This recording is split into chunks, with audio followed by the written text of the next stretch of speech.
السلام علیکم ورحمۃ اللہ وبرکاتہ۔ رمضان مبارک کے مہینے میں بد نصیب لوگ کون ہیں جن کو ایسا مبارک مہینہ ملنے کے باوجود بھی ان کی بخشش نہیں ہوتی، ان کی مغفرت نہیں ہوتی۔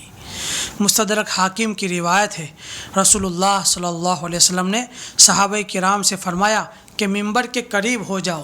صحابہ کرام فرماتے ہیں کہ ہم ممبر کے قریب ہو گئے۔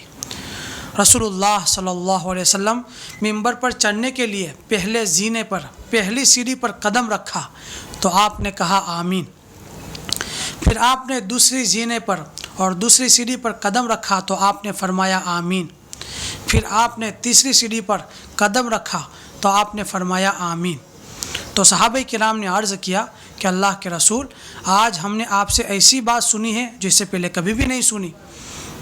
تو رسول اللہ صلی اللہ علیہ وسلم نے جواباً ارشاد فرمایا کہ جب میں نے ممبر کی پہلی سیڑھی پر قدم رکھا تو اس وقت میرے پاس حضرت جبرائیل علیہ السلام تشریف لائے اور انہوں نے کہا، ہلاک و برباد ہو جائے وہ شخص جو رمضان مبارک کے مہینے کو پائے اور اس کی بخشش نہ ہو۔ تو میں نے کہا آمین۔ پھر جب میں نے دوسری سیڑھی پر قدم رکھا تو جبرائیل علیہ السلام نے کہا، ہلاک و برباد ہو جائے وہ شخص جس کے سامنے آپ کا مبارک نام لیا جائے اور وہ درود شریف نہ پڑھے۔ تو میں نے کہا آمین۔ پھر جب میں نے تیسری سیڑھی پر قدم رکھا تو جبرائیل علیہ السلام نے کہا، ہلاک و برباد ہو جائے وہ شخص جو بڑھاپے میں اپنے ماں باپ کو پائے اور ان کی خدمت کر کے جنت میں داخل نہ ہو سکے۔ تو میں نے کہا آمین۔ تو آپ یہاں پر اندازہ لگائے اور اس بات کو یاد رکھے کہ سب سے مقرب فرشتے حضرت جبرائیل علیہ السلام کی بد دعا ہے اور سب سے افضل نبی، سارے نبیوں کے سردار محمد رسول اللہ صلی اللہ علیہ وسلم کی آمین ہے۔ تو اب یہ تین طرح کے لوگوں کے ہلاک اور برباد ہونے میں کوئی شک نہیں ہے۔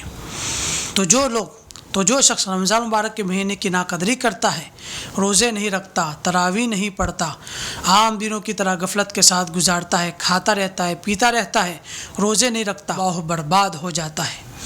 اور جس کے سامنے رسول اللہ صلی اللہ علیہ وسلم کا نام لیا جائے اور درود شریف نہ پڑھے، اس محسن اعظم پر درود نہ بھیجے، وہ بھی تباہ و برباد ہو جاتا ہے۔ اور جس کو بوڑھے ماں باپ ملے، وہ ان کی خدمت کر کے جنت کما سکتا تھا، ان کی خدمت کر سکتا تھا، لیکن خدمت نہیں کی اور ماں باپ کی خدمت نہیں کی اور ان کو راضی نہیں کیا اور جنت کو کما نہیں سکا، جنت حاصل نہیں کر سکا، تو ایسا شخص بھی تباہ و برباد ہو جاتا ہے۔ اللہ تعالیٰ میری اور آپ کی اور پوری امت مسلمہ کی ان تین بد دعاؤں سے حفاظت فرمائے۔